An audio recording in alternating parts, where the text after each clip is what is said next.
My favorite part of the week, your favorite part of the week, it is Wednesday. We hope that this Wednesday 3:30 appointment that we have every week is something that brightens your week. Last week we had just an epic show.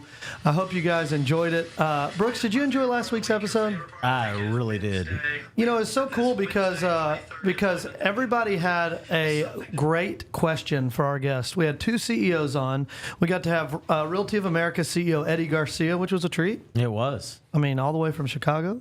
Amazing. Then we got to have the Mavwick CEO, which is amazing. Her fragrances are blowing up. She did a really great job. I thought she did too. Megan was very interesting. Yeah, and Chris helped a lot. He did, yeah.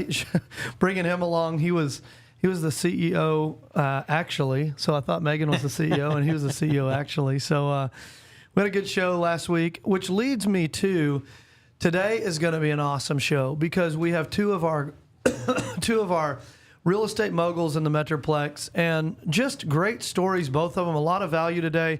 And I want to make sure you guys are using the chat because last week did you see how many over 500 comments last week? It was hard to keep up with. It was hard to keep up with. So we're going to keep the comments rolling today. And I want to just introduce our guest and introduce our co-host, and then we're going to get right in. So glad to be back with you, Mr. Taylor Perkey, our producer. And what's co-host. up, man? Glad to see you. My son Gates, Taylor, he said Taylor just has a hard time staying out of Tennessee. Yeah, dude, Tennessee. It's where 49% of my heart is. Where's the other 51%? Texas. I feel like a house in Tennessee and Texas and in your future. Yeah, Franklin. It's coming. Okay, all right. Not Pigeon Forge?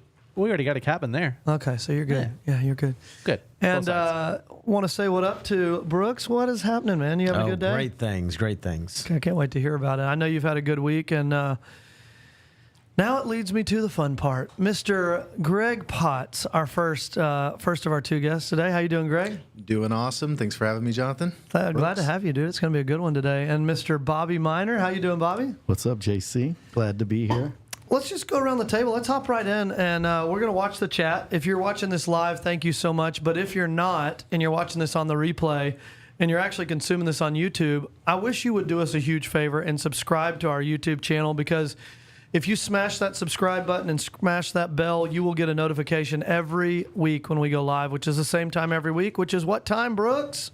3:30. On what day? Wednesday. Go ahead and mark your calendar because we're same bat cave, same bat time, and we're doing this thing. So, Bobby, why don't you tell us a little bit of your real estate journey, how long you've been a real estate agent, kind of your sales volume, and what you consider to be your specialty and superpower. Okay. Been licensed for almost 9 years. Been an entrepreneur for as long as I can remember. Background in sales and marketing with multiple Fortune 500 companies, owner of a digital creative agency. And I actually got licensed in 2018 when I was 2016. My math was off.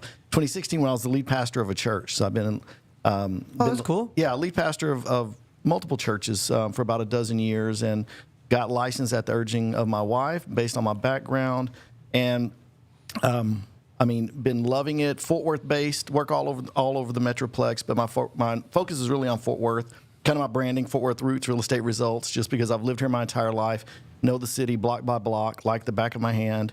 And over the course of 8 years, have helped a little over 300 families buy, sell, invest. And my specialty, I would say, is on the sell side, just because of my background. I have a 50-point marketing plan. I do lots of things. The market's not like it was a few years ago. You can't just stick a sign in the yard and get multiple offers. So you need somebody that really knows what they're doing, and that's kind of my specialty. That's cool, man. And take us through, give us, if you've never met Bobby Miner before, where were you born? What did you do at an early age? What have you had success with in life? And what brought you to Fort Worth if you weren't born here? Okay. Well, I was born here, so that's what brought me here. Born in Harris Hospital, near downtown Fort Worth. Grew up in the near South Side, and lived here my entire life. Went to Trimble Tech High School. Yeah. And, it's really been amazing just to see the whole near South Side just blow up the way that it has, Magnolia and things like that. Yeah. But, born and raised, I've lived here my entire life. When did you know that real estate was for you? It wasn't even when I got licensed. It was after, what's funny, my first four transactions all came from Facebook. All were cash deals, 2-week close, no option.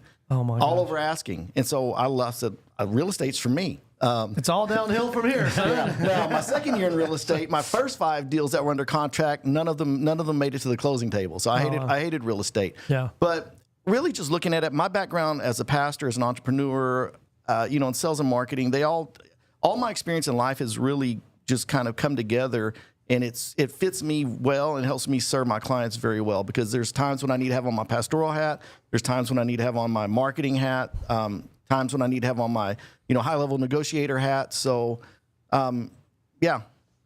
Dude, I love that because everybody thinks that there's a person or a portfolio or a personality type that wins in real estate. There's no size, there's no age, there's no personality type.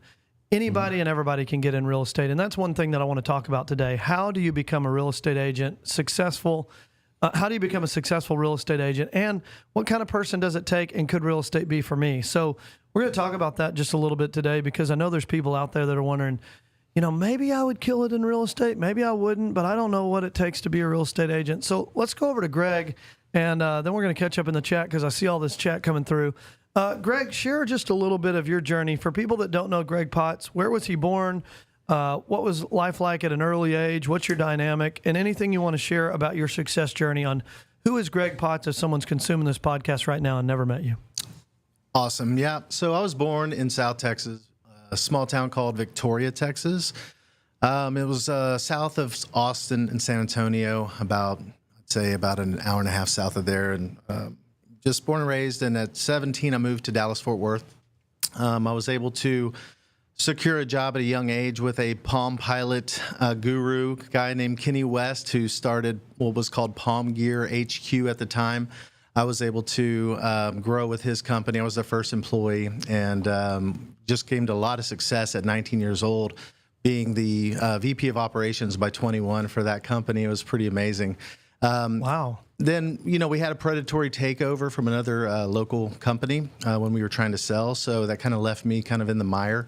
And I was kind of tired of depositions and lawsuits and fun stuff like that. So I left, and I started selling paint jobs with my buddy Mike Moore from Victoria, Texas. He had a little paint company called ProTech Painting, and that's where I learned sales, basically, a little bit of sales, a little value-added presentation to my clients. I wasn't actually doing the painting. I was just running the jobs and selling. And then that dried up, and so I took that sales knowledge and had to move back to Victoria when I was 22 years old, just for a little sabbatical away, because I ran out of money, and my parents brought me back in. So I started working in the youth group down in Victoria, and I thought I wanted to be a youth pastor, right? Well, in the meantime, I needed to make some money. And while I was making money, what I did was I learned how to sell mattresses. And I learned from an ex-executive from Mattress Giant who had moved to Victoria, retired, cool. basically started his own little mattress shop.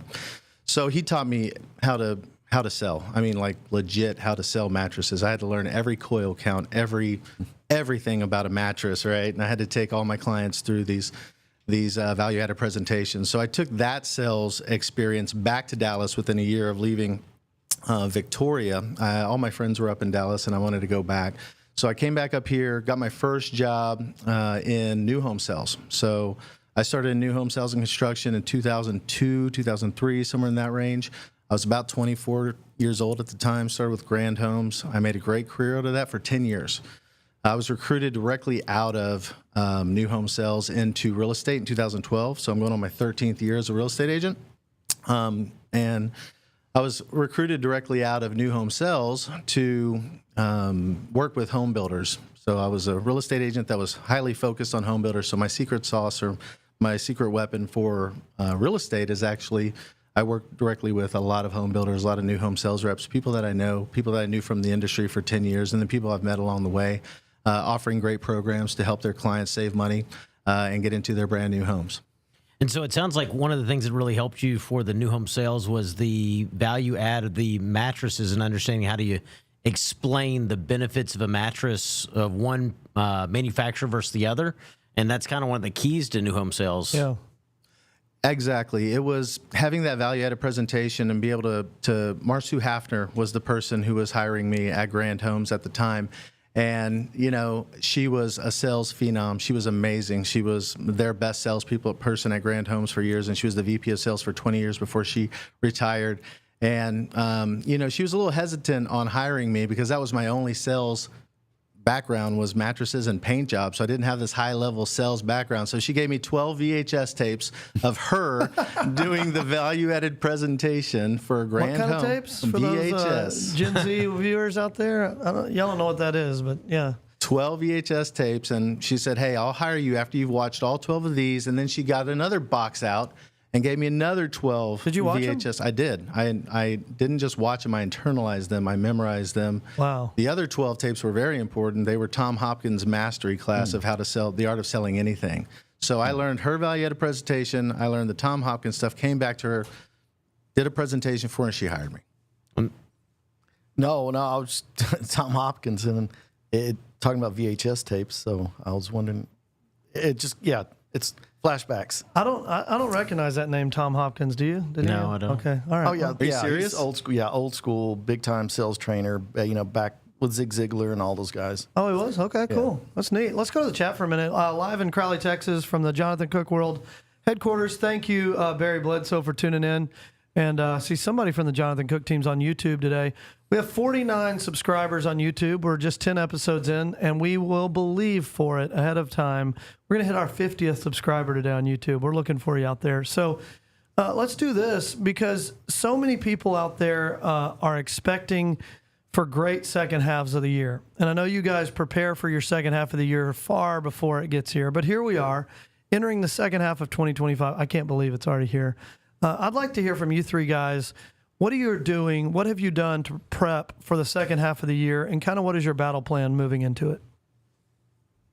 Well, my battle plan moving into it has just been consistency on follow-up as well as lead gen. And so working to get everyone that's been in my pipeline for the past couple of months, getting prepared through buyer's consults and listing presentations, and preparing them for when the market, so we're in this seasonality, right? Yeah. This is the period where everyone's getting back to school, and you can see it in regard to your showings, see it in regard to buyers reaching out and doing activity. But there's ways that as you're going up to this point that you can start prepping people to get out and start looking right now. Yeah, And it's so really that's what we've been interesting. doing. They say that 80% of sales requires 5+ follow-ups, but 44% of salespeople give up after just one.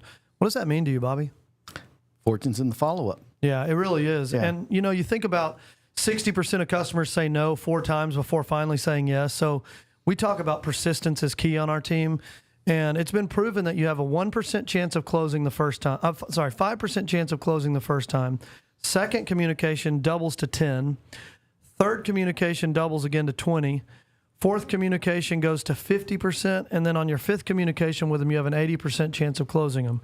But why do you think it is that so many salesmen, saleswomen, 44% of the time, they don't talk to them more than one time? Why do you think that is? Oh, I think it's because they give up. The salesperson gives up, thinking they're not interested, assuming that they don't want to, attain home ownership right now. Not realizing that the person might not have been in a good spot to call. They could have been at work. They could have been in a hurry if they had to hang up on them. Maybe not have caught them at the right time, and then not seeing through that eventually they're going to be in a position where they're ready to buy. And if you're not following up with them, if you're not having that bulldog, perseverance to call them and make sure that they know you're still out there ready to help them, then they're going to forget about you and they're going to go look for the next person who's available, and you're going to miss out on that. But if you don't continue to follow up with them and keep that tickler reminder in your database, and you don't set out every 2 or 3 weeks to give them a call and just say, hey, I'm thinking about you and just wanted to see if anything's changed in your situation. If you don't do those things, then you are not going to be able to be a successful real estate agent. And I think there's a couple of key things that Greg said there, and it's systems, processes, and tools that are going to help you facilitate that. Another thing that he also said whenever he's going through his history was that he mastered the message. So he mastered his the presentation that was given to him on the VHS tapes, so that whenever it came time for him to present to that individual, he demonstrated, one, that he did what they asked, and that he went over and above that and mastered it. That was a key thing that you had said. Yeah, that's pretty good because you had the Jim Rohn quote there, fortunes in the follow-up. And I love this quote, don't count the calls, make the calls count. That's good. Yeah, and I was going to say, you were asking why do so many salespeople give up after Yeah. the first touch? Yeah. And this isn't unique to real estate, but I'll speak to it from a real estate perspective. You think about how many real estate agents haven't closed a deal this year, so they need money. So I think most salespeople, most real estate agents focus on the now buyers, Yeah, the they do. low hanging fruit, because they need to get paid, because if we don't close, we don't get paid. And they don't realize that you need to build a pipeline and a funnel of now buyers, people that are in the market next 30 to 60 days, 60 to 90 days, Right. 90 to 180. And then, but you have to build that. And then, you know what I mean? And keep in touch with the people in the different stages that they're at, and not only focus on the ones like, who can I talk to today that's ready to buy right now? Yeah, great moment to go to the chat here. Ashley Forston says, all caps, Greg space Potts, exclamation point. She's leading the exclamation point in the chat right now with 1. Kevin Cooksey says, I'm watching. Thank you, Kevin. And Ashley Forston says, one of the best pieces of advice is I've learned from Greg, always keep in contact. Do you want to give a shout out to Ashley? Thank you, Ashley. Looking forward to our visit tomorrow. Let's go, dude. That's great. Success is the sum of small efforts repeated day in and day out.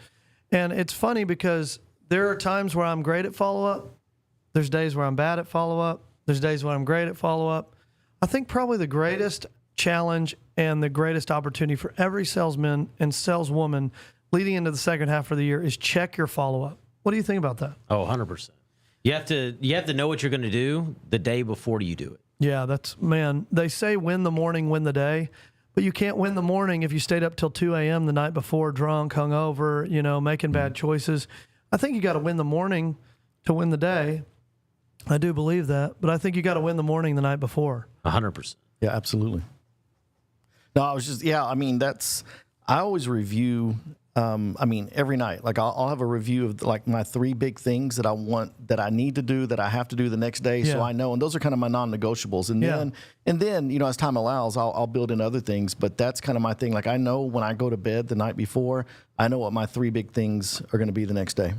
Yeah, so we talked earlier offline, Bobby, and you just wrapped up the first draft of your new book titled Influence Over 50, How Experienced Agents Can Outshine, Outlast, and Outsell on Social Media. Talk to me about that book because I'm really excited to read it when it comes out. Okay. Well, you're not over 50, but I'll get you a copy anyway. I'm going to read the Influence Under 50, the part 2 of this. Well, the reality is, so if you're an agent and you're not on social media, you are setting yourself up for failure. That's you it. can avoid, it's the fax machine. You know what I mean? Like, old agents that used to only, they didn't adapt to email. They still wanted to fax and everything. This is the same thing. If you don't adapt to social media, you will not be in business much longer. And the whole point of this book, that's one of my things for for the remainder of the year. Like I'm consistent. Like I am posting every day on multiple social media channels. Not just saying, hey, look at me. I'm not out there dancing and doing goofy stuff on TikTok. I'm really Right. trying to educate and inform people on buying and selling and why it's so important to find a good agent, because not all agents are created equal. But for the older agents that are avoiding social media, this book is really, really needed, because agents 24 to 35, 24 to 40 are killing it on social media, making lots of money, getting lots of clients. Can we widen that 21 to 41? Okay, we'll do that. 21 to 41. Okay, thank but you. I'm just saying, in general, the younger agents are doing it. But the reason why it's so important for people that look like me to do it is because we have something that a younger agent can't fake, and that's life experience and business experience. You need to leverage that and tell your story and get out there. And you have all of this wisdom inside of you, and you need to share it. But if they do that and they embrace it, they're going to watch their business, I believe, blossom and blow up. Yeah, I want to read this. We had Bailey and Chelsea on 2 episodes ago, and if you haven't seen episode number 9 with the Texas real estate twins, I would highly encourage you Phenomenal. to go rewatch that, partly because of the value that was in there. Yes, there was so much value. Yeah. These ladies just continued to have mic drop moments. I'm going to go to the chat real quick because John says, I feel like everyone is a realtor these days. How do I get in the industry and set myself apart?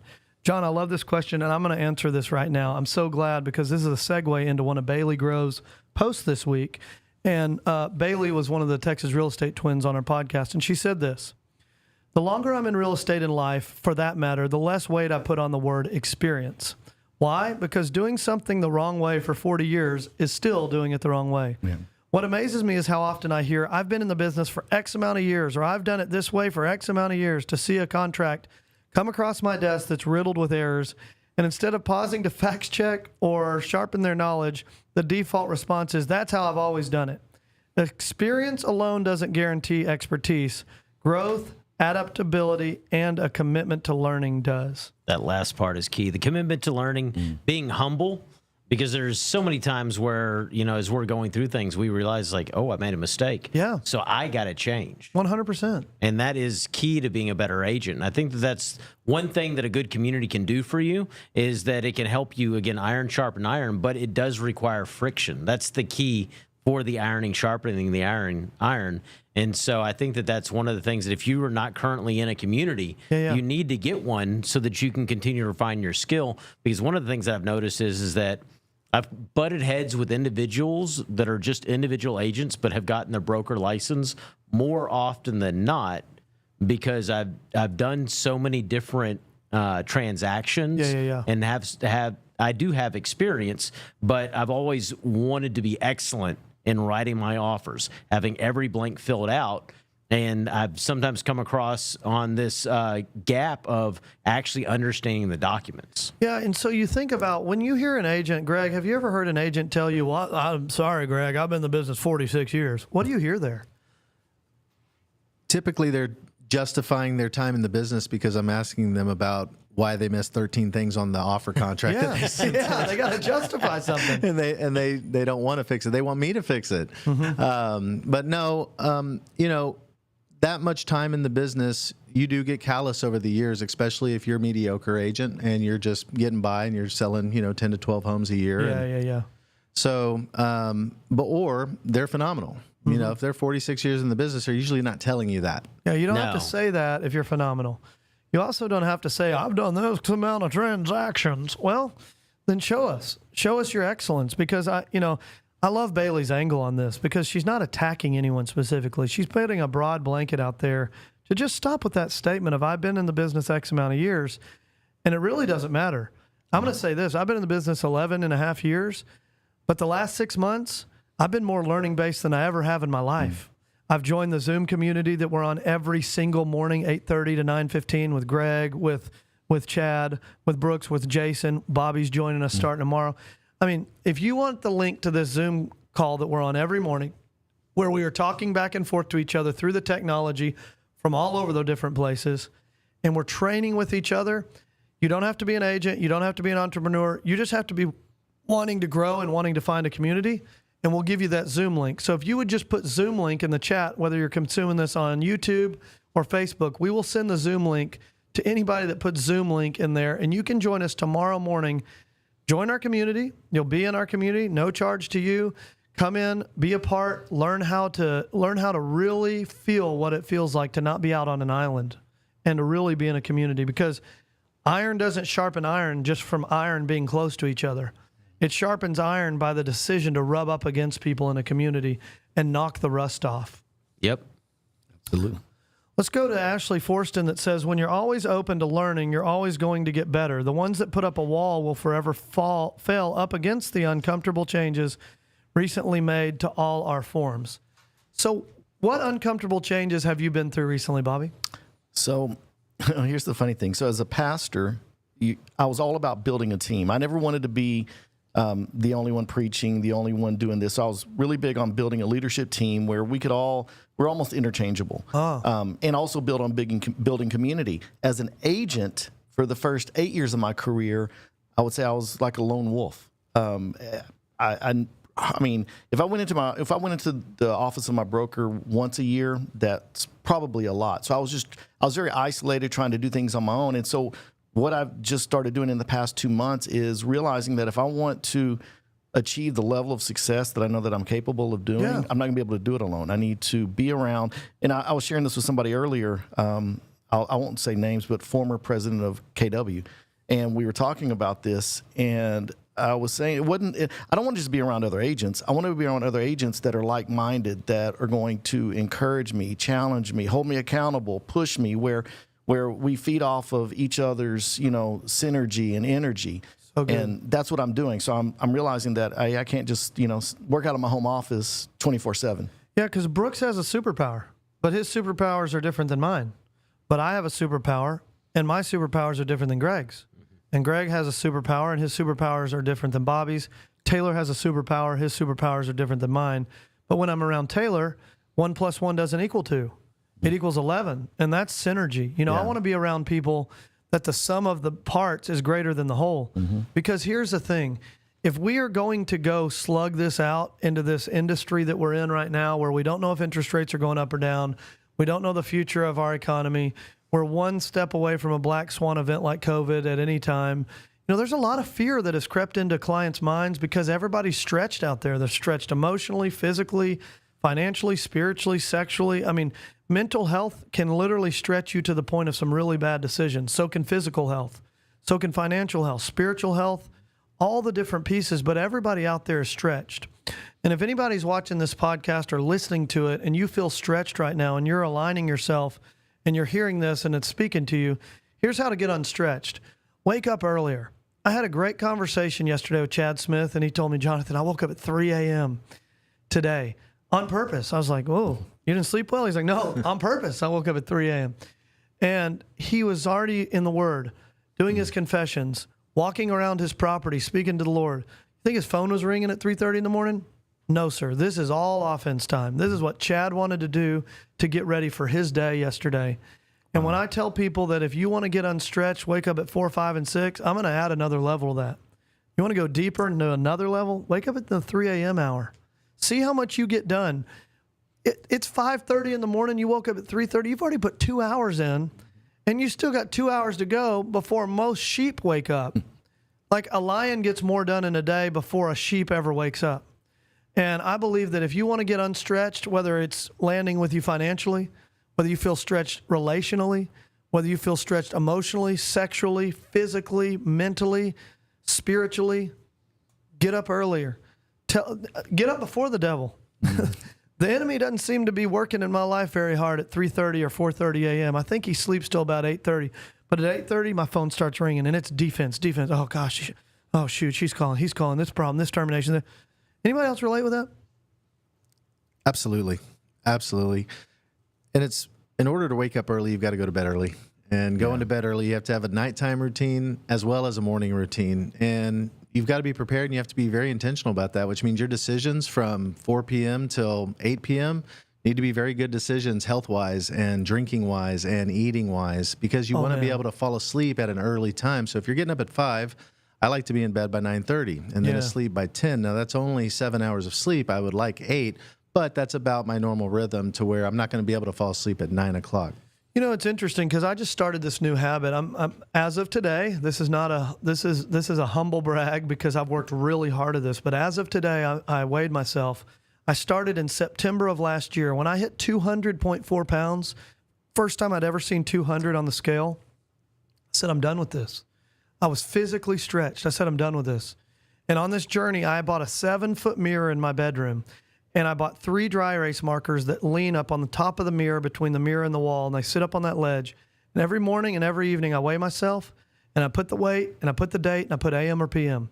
I have over 200 weights on that mirror and dates.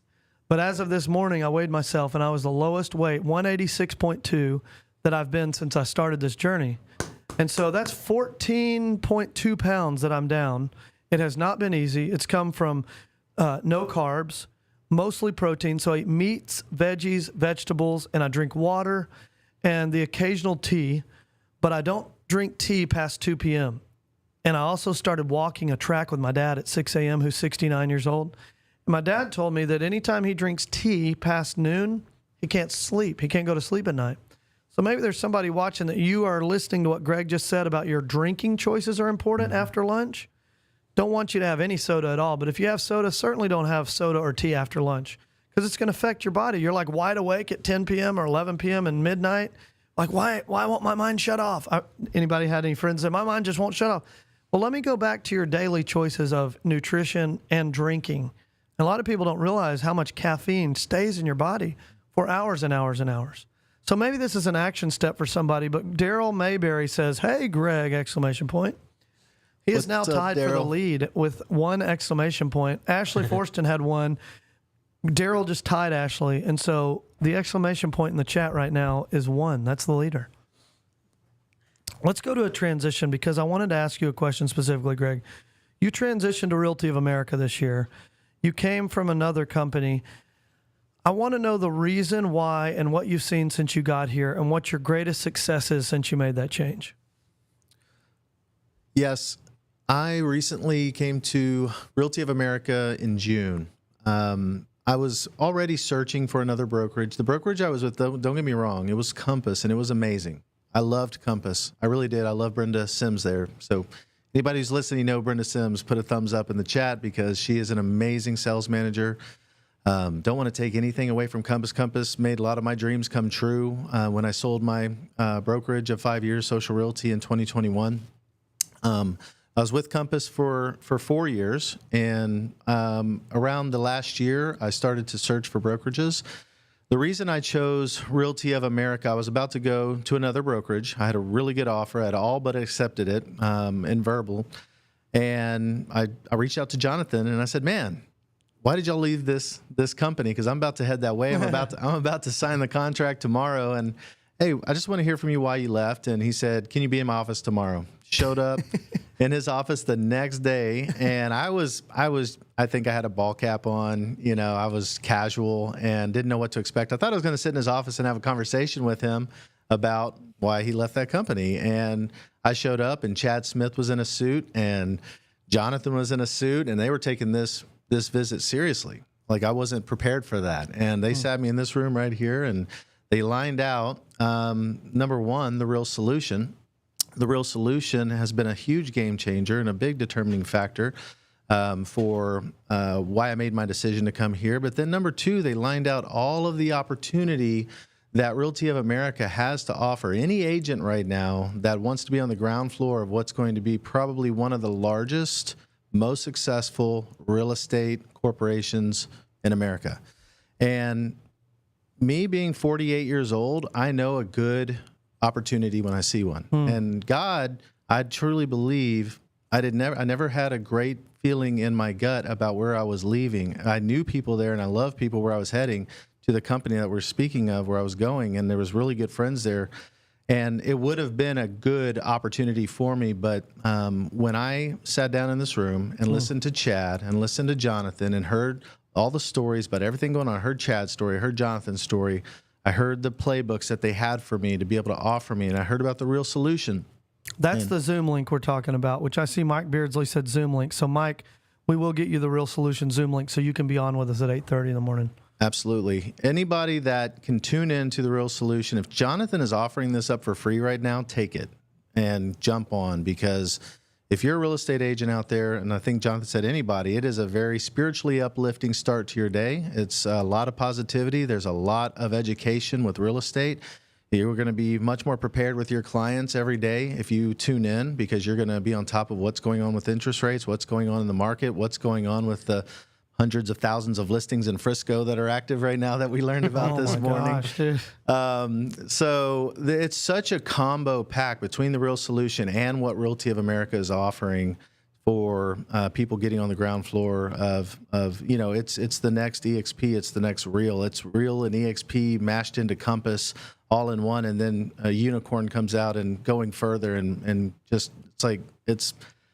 I can't say enough about how excited I am about it, and I'm trying to contain my excitement because it's one of those things that once you see it and you become a part of a company that within 10 months has grown to 2,300 agents, that is debt-free, that is liquid, that has $1 million in the bank right now, that's already been valued at $30 million, and actually they've already been offered $30 million for the company. They're like, no. $250 million.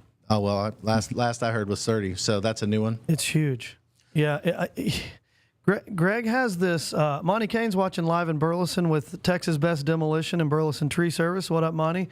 And, Greg, you brought something up that Ashley touched on right here. Ashley says, our team will be discussing ROA tomorrow.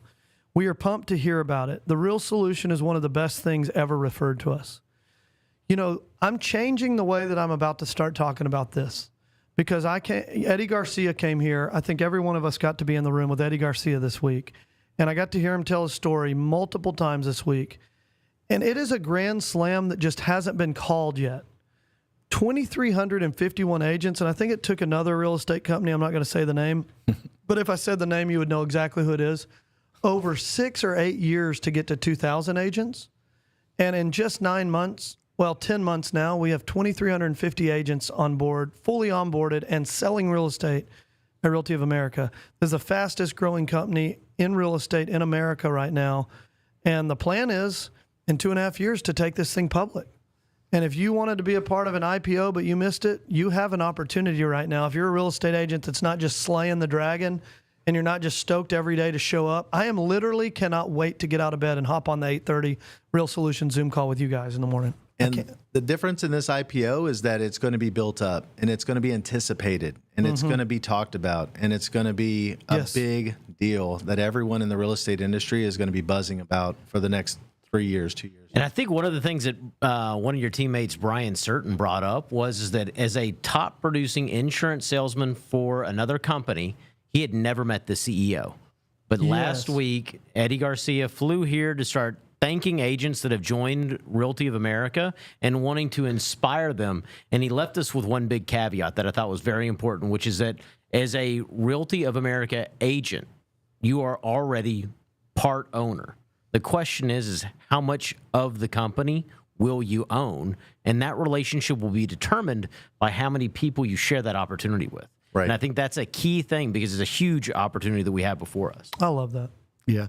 And just to kind of piggyback on that, so I'm in the process of making the move over to ROA. Whoa! Can we get was that breaking news there? Breaking news. 3 weeks in a row. There we go. There we go. 3 weeks in a row we've had breaking news. On it. And I know that this podcast isn't a ROA, pitch call or anything like that. But what I wanted to say to kind of add to what you were saying is, I literally 2 months ago made the move over to the brokerage that if you said the name, people would know who it was, which would be obvious if you said the name.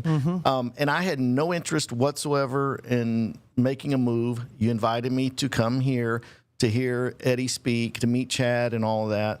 And this is what's blown me away. And this is what, if you're watching this, I hope that you really listen. So I'm not a ROA agent. Eddie didn't come here to thank me. I told Jonathan, I said, man, I wish I had a few more minutes with Eddie because a lot of people wanted to talk to him, and I wish my wife could hear his story. Jonathan said, can you be back up here at 5:30? So in this very room at this desk, my wife and I sat with Eddie Garcia, the CEO of ROA, and Victor Nino from Austin, who came over from KW. He's the third person in ROA. He's over all of Texas. And they sat here for well over an hour and talked to me, talked to my wife. They treated me like I was a $100 million producer with ROA already. I didn't feel rushed. It was so sincere, so genuine. His story is so amazing. And I mean, Jonathan, I've known you since you were a teenager. I love you. You're a big reason why I'm making the move. But Eddie and who he is, and again, I've never sat in a room with Gary Keller. I've never sat in a room with Leo, at a brokerage that we won't say the name. But for Eddie to do that says everything. Yeah, I think that you get to a point in your life where you say, I want to, Greg said it, I want to execute on every good opportunity that is presented to me. And I'm old enough now to where I know a good opportunity when I see it. And I'm also old enough now to know when someone's being truly sincere to say, I've got to show you this opportunity because it's changed my life. Well, if you told me that, Brooks or Bobby or Greg or Taylor, I have respect for every one of you men. If you told me something changed your life and you're offering it to me, out of respect for the excellence that I see in you, I'm going to give you the time of day to hear what changed your life. Because last time, one of the first times I heard that was my dad saying it at a young age, and it was Jesus Christ. And I listened and I accepted. That's changed my life. And then the afterglow that we do every Friday, we've been doing it now for 3 years, 419 people in that community. We hear it every Friday. The Afterglow has changed my life. I'm going to go tell somebody about it. We're not selling anything. Nobody makes money on the Afterglow. The Zoom link to the Real Solution. I mean, I wake up to be in this community. How many people were on the call this morning at the Real Solution Zoom link? Probably 100. 100 people that wake up together.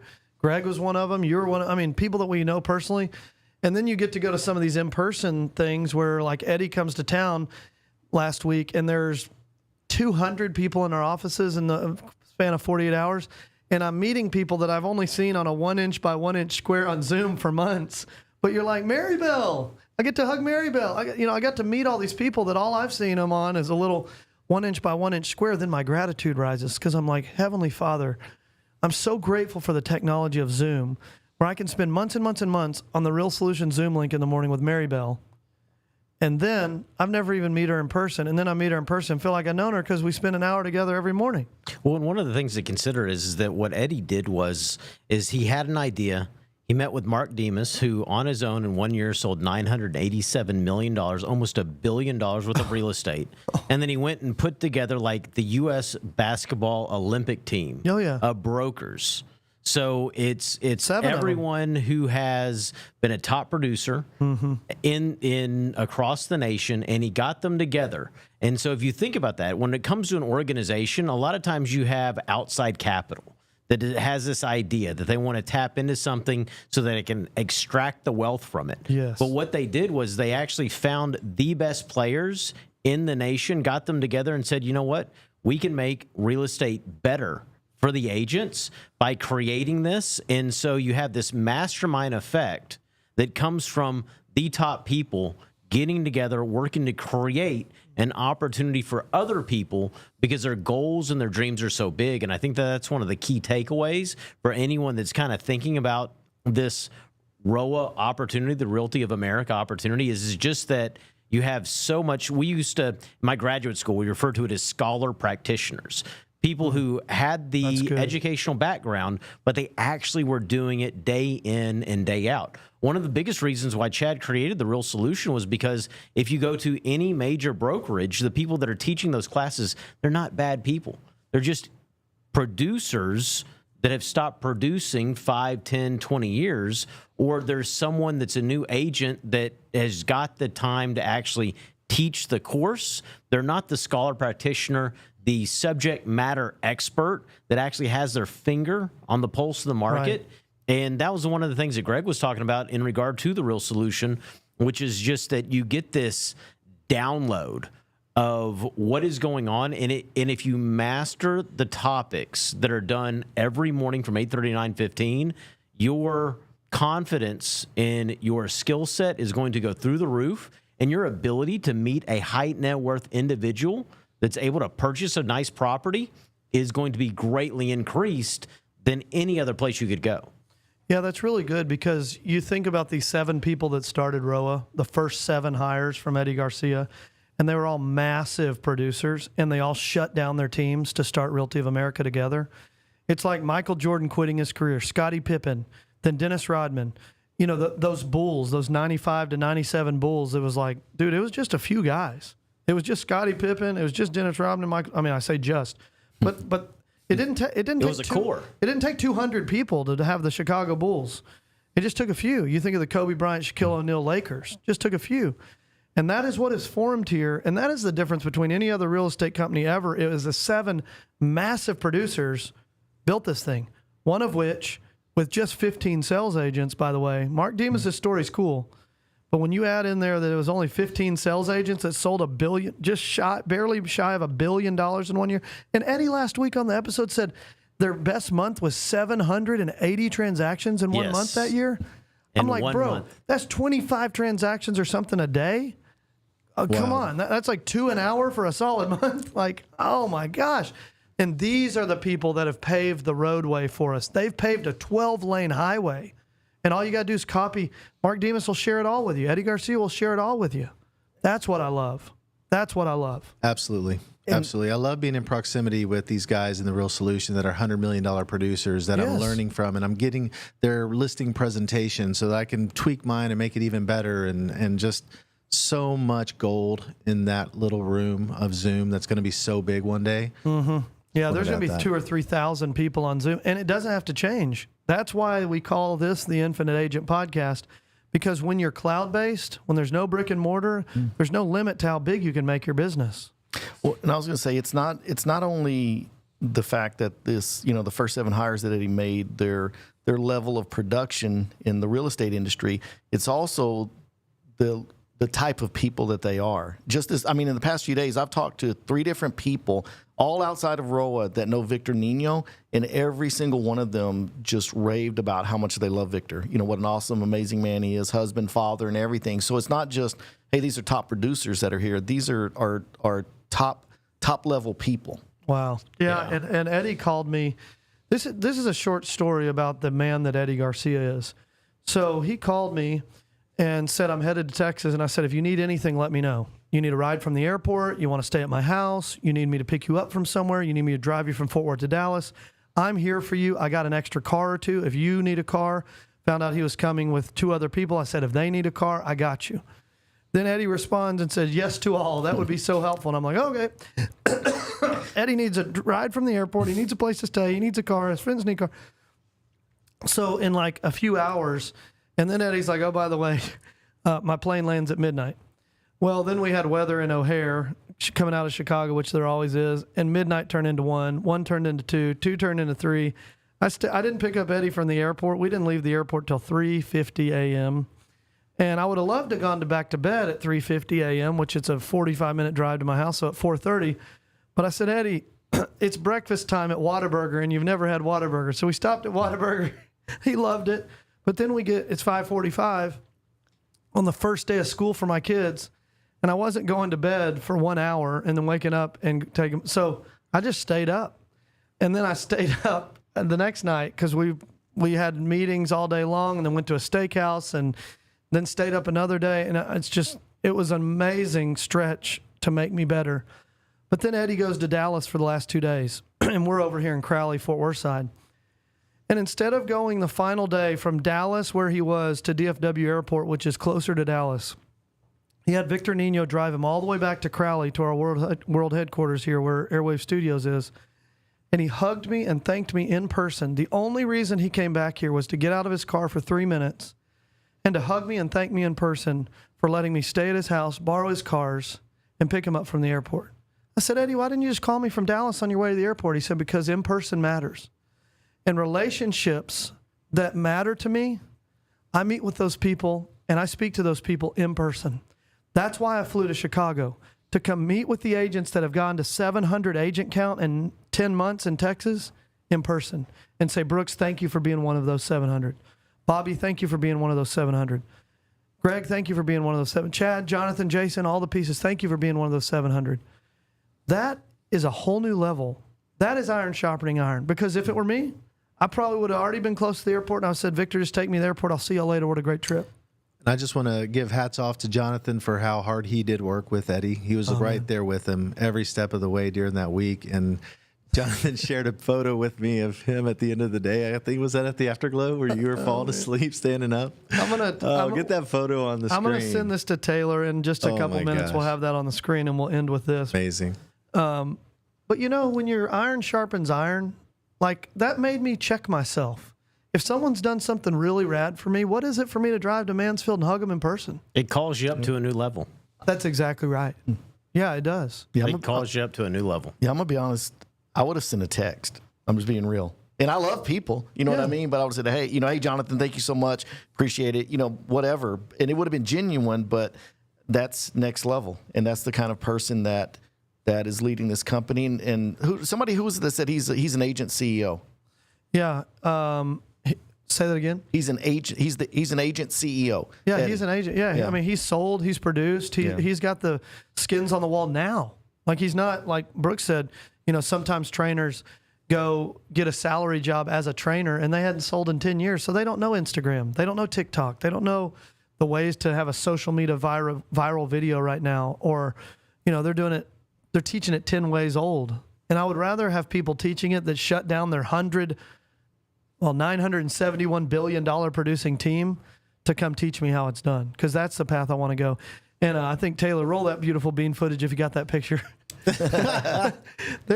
Here's me in the middle of the third meeting in a row in one day, and I'm like, dude, Eddie said we don't sleep at this company and we don't eat at this company. We'll eat one meal and it's in the evening, and I'm paying, by the way. Dude, Eddie took us to the Vault in Mansfield, man.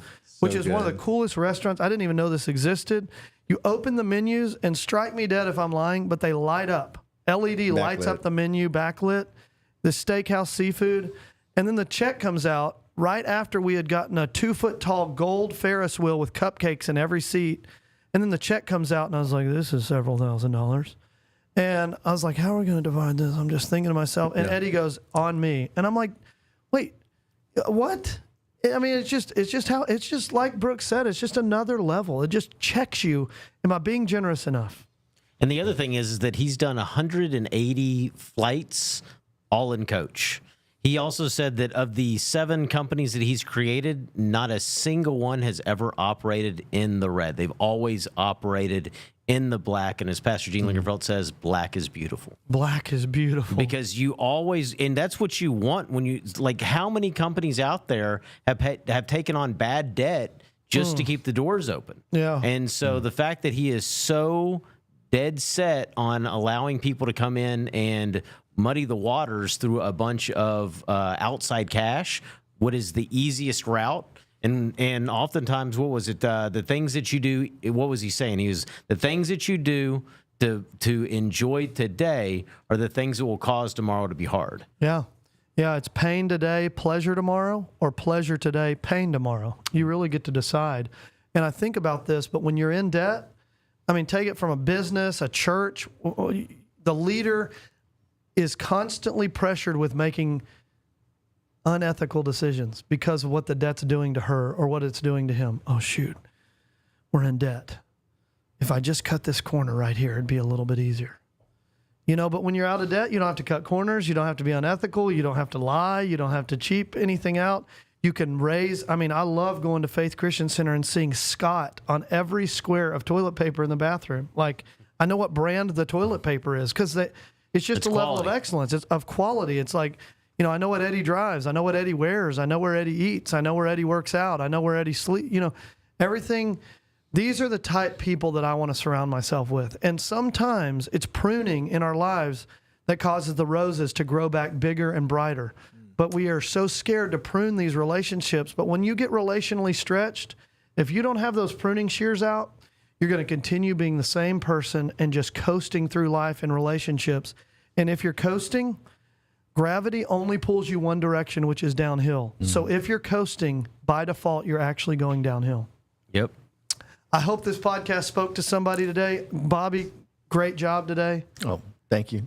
Greg, great job today. Thanks, buddy. Thanks for having me on. I loved having you guys. The value was through the roof, and it just means so much. I can't believe an hour goes by so quickly. Fast. Is there any shout-outs you want to make? Any final statements as we hop off the air here? I definitely want to do a shout out to the Vault in Mansfield. If Wow. you have not eaten at the Vault in Mansfield, it is amazing. Also, there's a nice steakhouse as well that's very much in competition that you got to check out called Meehan's. So just want to give a shout out to both my friends out there that own those companies. I love that. Bobby, final words? I want to give a shout out to my wife, Carrie, for all your cake needs in DFW. Carrie's Creations, she was on Cake Wars. But no, just my wife being my biggest fan, biggest supporter, been there through everything over 21 years. And I want to give a shout out to the Afterglow. Dude, that's so Friday awesome. mornings. It's not just not just realtors, not just row realtors. It's realtors from different brokerages, insurance. I mean, anybody that's an entrepreneur, anybody. If you have the opportunity, you got to come check it out. I'm glad you brought that up because there's someone in the Afterglow that sleeps in their car. That person is literally homeless, but he's attended the Afterglow for over a year. It doesn't matter who you are, level, financial level, spiritual level, mental level. The Afterglow is for you. 8:15 every Friday morning at 100 South Texas Street in Crowley. This is for you. If you're watching this is your invite. Who can come? Anybody and everybody. And most Fridays, we end up having a breakfast sponsor, so come hungry. And if you come and you're afraid to come alone, bring a guest because it's for them as well. Community is so hard to find post-COVID, but the communities that are finding each other are stronger than any of the communities that were built pre-COVID. Brooks, any final statements? No, love my wife. I hope she's listening. Yeah, I want to say this. Live from Korea, my mom and dad are on a cruise through Oh, wow. Tokyo, Japan. Today they're pulling into South Korea. Julie, my mom, is actually watching live from South Korea, and she doesn't know this yet. But Julie, you have just officially won the exclamation point. You have 3 in that chat. So Nope, we Julie got is our 4. exclamation. Oh, she has 4. Another Nope. one. Nope. Oh, I'm so Alex. sorry. It's about to get taken away. Julie tied. Looks like 4 exclamation points in the chat is going to win unless somebody in the next 2 minutes can beat that. But Julie said, it took us about 10 years to find this level of excellence, and it starts from the top down. Go Roa! Exclamation point. Thank you for that, Mom. She put that in Korean, but we actually had it live translated into English. So thank you for that. And Alex Zapata says, great job, everyone, with 4 exclamation points. That's tied for the lead right there. Episode 11 of The Infinite Agent will not be in the record books until I say this. Go subscribe to the Infinite Agent podcast on YouTube. That is our tiny little ask for the value that we gave you today. We hope that everybody found value from these multi-million-dollar business owners, Brooks Summer, Bobby Miner, Greg Potts, Taylor Perkey. On behalf of all 4 of you guys, now episode 11's in the record books. See ya!